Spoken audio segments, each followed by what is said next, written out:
Welcome to my channel AKSC. We learn, we grow. Please subscribe to my channel and click the bell icon to get future notification. Don't forget to hit the like button.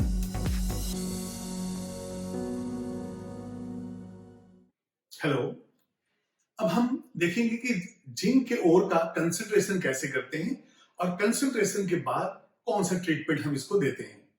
Roasting, calcination कब और कैसे वो देखते हैं। अभी देखिए, concentration के ओर के लिए सबसे पहले हम देखेंगे कि यहां पे हम क्रशिंग कर चुके हैं, ग्राइंडिंग। ये देखिए, ये जो मैंने दिया है जनरल स्टेप्स में कैसा है, ओर रहेगा उसका कंसंट्रेशन करेंगे जो हम कर रहे हैं अभी। उसके बाद जो कंसंट्रेटेड ओर होगा उसका कैल्सिनेशन या रोस्टिंग करेंगे, डिपेंडिंग ऑन कौन सा आपने ओर लिया है। यदि मान लिया आपने सल्फाइड लिया है तो रोस्टिंग और कार्बोनेट लिया तो कैल्सिनेशन। तो ये जो रोस्टेड या कैल्सिनेट ओर है उससे हमें दो मेथड फॉलो करने हैं। या तो स्मेल्टिंग प्रोसेस फॉलो कीजिए जिंक को प्रोड्यूस करने के लिए, या तो फिर आप इलेक्ट्रोलाइटिक मेथड। दोनों ही मेथड से हमें इम्प्योर जिंक मिला, जिसका रिफाइनिंग हम दो मेथड से करेंगे, डिस्टिलेशन और इलेक्ट्रोलाइटिक मेथड। तो ये रेफरेंस के लिए मैंने दिया है यहाँ, ताकि आपको याद रहे कि आगे हम क्या फॉलो करने वाले हैं। अभी देखिए, क्रशिंग ग्राइंडिंग हो गया, उसके बाद हम जाएंगे हाइड्रोलिक वॉशिंग पे। ये क्या है, ग्रेविटी सेपरेशन है। इसमें जो है हेवियर पार्टिकल जो है टैंक के अंदर रह जाता है और लाइटर पार्टिकल जो है बाहर निकल जाता है। अब यहाँ पे दो चीजें हैं, यदि ZNS है तो फिर हमें तो फ्लोटेशन लेना है। तो यहाँ पे आएगा for ZNS flotation process is followed। अब आपको ये मालूम है कि फ्लोटेशन में एक टैंक होता है, फ्लोटेशन टैंक। उसके अंदर हम पाइनॉल, ग्लिप्टोसाइड और उसके अंदर सोडियम जेनथेट ऐसी चीजें हम डाल देते हैं ओर के साथ। और जो प्रोसेस है उसका एक अलग से वीडियो है जिसमें आप फ्लोटेशन देखिए, वहां पे सारा डिटेल आपको मिल जाएगा। तो यहाँ पे मैं कह रहा हूं कि ठीक है, ZNS flotation process is follow, बाकी इसका डिटेल आपको उस वीडियो में मिलेगा। अब यदि मान लिए हमारे पास आयरन इंप्योरिटी हो तो वहां पे फिर मैग्नेटिक सेपरेशन देखना पड़ेगा। तो यहाँ पे नेक्स्ट होगा इफ आयरन इंप्योरिटीज। अभी कंपाउंड होगा कुछ भी, Fe3O4 हो सकता है, Fe2O3 कुछ भी है। तो आयरन जो है, if iron impurities are present then magnetic separation is carried out। Magnetic separation is carried out. अब ये देखिए, इसका जो है एक अलग से वीडियो है जिसमें मैग्नेटिक सेपरेशन मैंने बताया है, जिसमें एक बेल्ट कन्वेयर पे जो है हॉपर से हम डाल देते हैं चार्ज को, या जो ओर है, और उसमें जो मैग्नेटिक पार्टिकल है वो मैग्नेटिक व्हील के पास में रहता है, जो नॉन मैग्नेटिक है it will be thrown away from the wheel. तो इस तरह से मैग्नेटिक सेपरेशन हम कर देते हैं। तो चलिए, अब हमारे पास जो है ये कंसंट्रेटेड और रेडी कंसंट्रेशन हम कर चुके हैं। अब इसके बाद देखिए, या तो रोस्टिंग करना है या तो कैल्सिनेशन करना है। और इसके लिए जो है रिवर्बरेटरी फर्नेस के ही जो मॉडिफिकेशन है, शाफ्ट फर्नेस है या रिवर्बरेटरी फर्नेस है, तो अब उन फर्नेसेस के अंदर हम कैल्सिनेशन एंड रोस्टिंग करेंगे। तो यहाँ पे फर्स्ट हो गया। अब ये सेकंड जाएंगे हम, यहां लिखेंगे रोस्टिंग एंड कैल्सिनेशन। अब ये बिल्कुल क्लियर है कि रिवर्बरेटरी फर्नेस उसके मॉडिफिकेशन है। तो कहीं पे मफल फर्नेस आपको नजर आएगा नाम, कहीं पे सॉफ्ट फर्नेस आएगा, तो जो भी है शेल्फ फर्नेस आएगा। तो देखिए, रोस्टिंग एंड कैल्सिनेशन आप इसको याद रखिए कि एक रिवर्बरेटरी फर्नेस जिसके मॉडिफिकेशन है उसके अंदर कर रहे हैं। तो फॉर ZNS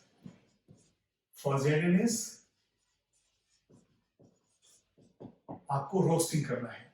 अब देखिए, जब आप रोस्टिंग करेंगे तो ZNS प्लस O2 से आपको मिलेगा ZNO प्लस SO2।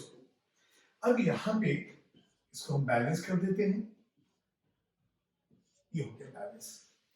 अब ऐसा नहीं है जिंक सल्फाइड ने जिंक ऑक्साइड दी और कुछ बनेगा ही नहीं, ये भी हो सकता है कि ZnSO4 बन जाए। उस इक्वेशन को भी देखते हैं, ZnS प्लस 2O2, यहां से बना ZnSO4। भाई देखिए हमें ZnSO4 अभी नहीं चाहिए, यदि इलेक्ट्रोलाइटिक मेथड हम यूज करेंगे तो वहां पे चाहिए। अभी मैं जा रहा हूं स्मेल्टिंग प्रोसेस के लिए, तो यहाँ पे ZnSO4 डिकम्पोज होना चाहिए, और यदि ZnSO4 को डिकम्पोज करना है तो यहाँ पे टेम्परेचर नियरली 900 डिग्री सेल्सियस जो है हम मेंटेन करते हैं।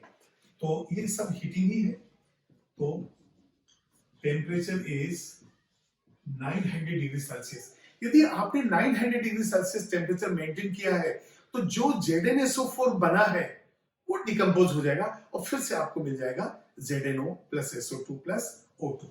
तो एट दिस टेम्परेचर यदि मान लीजिए थोड़ा बहुत ZnSO4 बना है तो ये डिकम्पोज होगा। कैसे डिकम्पोज होगा, ये देखिए ZnSO4 और इसको हमने हीट कर दिया, ये बना ZnO plus SO2 plus half O2। ठीक है, लेकिन अब हाफ O2 तो नहीं लिख सकते, तो एक काम करते हैं इसको 2 से मल्टीप्लाई कर देते हैं, तो ये हो जाएगा O2। तो इस तरह से हमने जिंक सल्फेट जो बना उसको भी डिकम्पोज करके ZnO लिया है। अब ये तो रहा जब हमारे पास जिंक सल्फाइड है।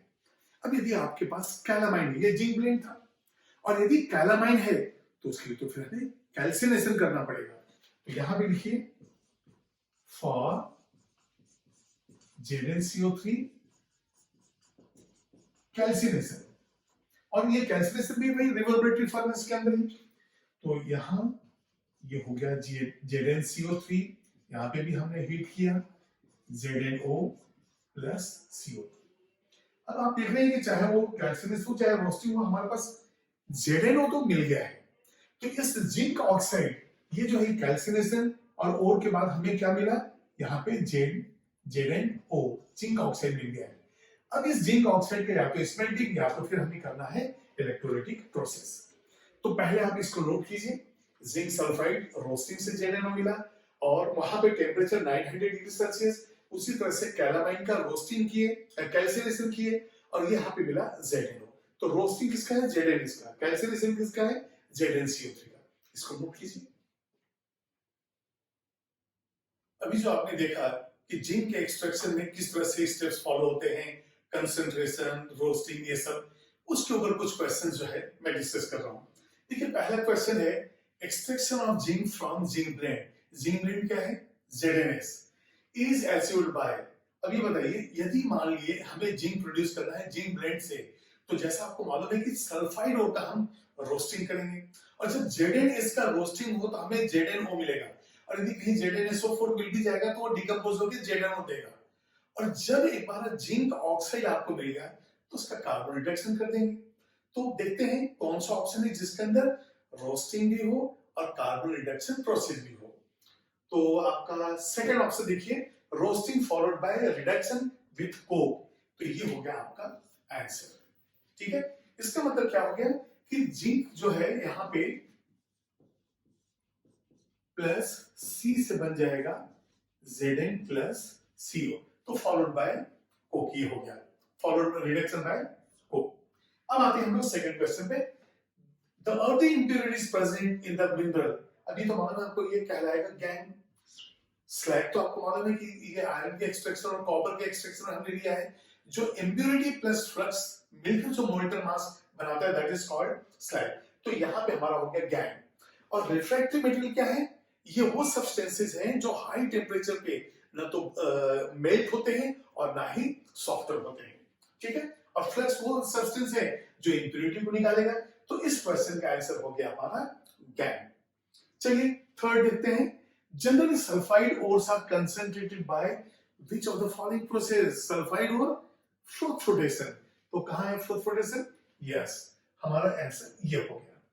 अब देखिए हैंड पिकिंग, वाटर वॉश, ये सब तो कॉमन चीजें हैं, लेकिन सल्फाइड के लिए स्पेशली हम लेते हैं फ्लोटेशन, जिसके लिए आप अलग से जो वीडियो मैंने बनाया है फ्लोटेशन, उसको जरूर देखिए, उसमें सारे डिटेल्स आपको मिलेंगे। इसके बाद the ore that is concentrated by flotation. तो यहाँ पे ऐसे क्वेश्चन में हमें ढूंढना पड़ेगा कौन सा सल्फाइड ओर है। चलिए याद करते हैं, मैं आपको फॉर्मूला देता हूं, आप याद करने की कोशिश कीजिए। उसका नाम क्या है, HGS। यस क्या है, cinnabar PBS, galena, ZNS, zinc blende या फिर स्फेलराइट, CuFeS2 copper pyrite, Cu2S copper glass, FeS2 iron pyrite. तो ये सल्फाइड आपको याद रखना पड़ेगा क्योंकि डायरेक्ट क्वेश्चन, वो तो मेमोरी बेस्ड ही होगा ना। तो चलिए यहां पे देखते हैं the ore that is concentrated by fluorescent. ये बताइए कैलामाइन का क्या फॉर्मूला है? ZnCO3। ये हमारा आंसर नहीं है। स्फेलराइट या जिंक ब्लेंड, ये हमारा है ZnS। तो आंसर हो गया ये। चलिए फिर भी देखते हैं क्यूप्राइट क्या है। ये है Cu2। तो देखिए कैलामाइन मैं यहां पे लिख देता हूं CaCO3, स्फेलराइट हो गया ZnS, क्यूप्राइट है Cu2 और क्रायोलाइट ये है Na3AlF6 जो आपने एल्यूमिनियम के एक्सट्रैक्शन में देखा होगा। तो हमारा आंसर हो गया स्फेलराइट या जिंक ब्लेंड। जिंक ब्लेंड बहुत कॉमन है इसलिए एग्जामिनर कई बार स्फेलराइट देंगे। नेक्स्ट क्वेश्चन देखिए हाइड्रोमेटलर्जी।